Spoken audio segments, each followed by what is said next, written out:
धरती पर आइल एगो चान बनी के हमर जान। धरती पर आइल एगो चान बनी के हमर जान।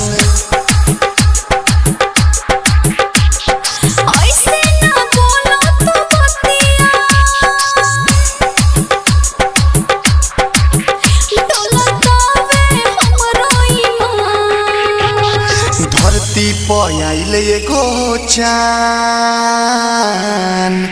बनी के हमर जान।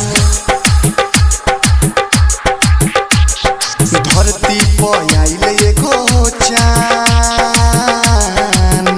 बनी के हमर जान।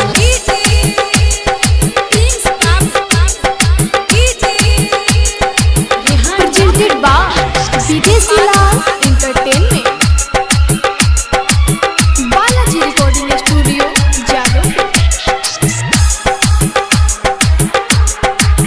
तोहरा के देखी हम जानिया गराई हो, ऐसन रूप देखी के न मोहाई हो।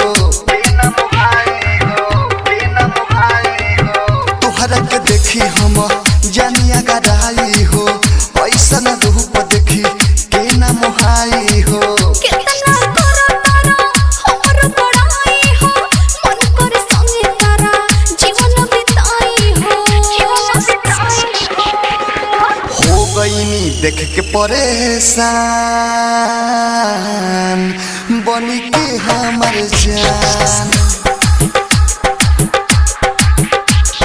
धरती पर आइल एगो चान बनी के हमर जान।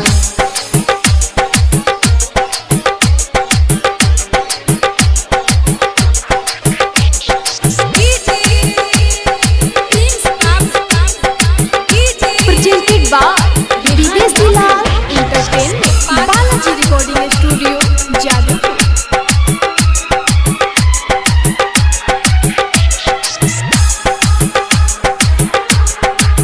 लागल रहो हरदम नहीं एक नाता हो, गजब के रचल बारे तोहके विधाता हो।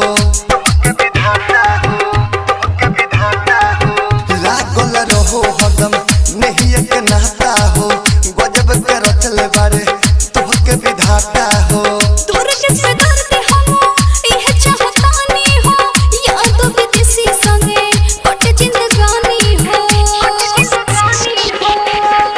अंशु बनलू दिल के मेहमान बनी के हमर जान। ऐसे ना बोलो तू बतिया,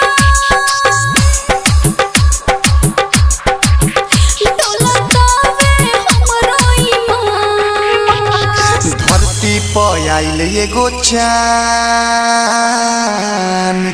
बनी के हमर जान।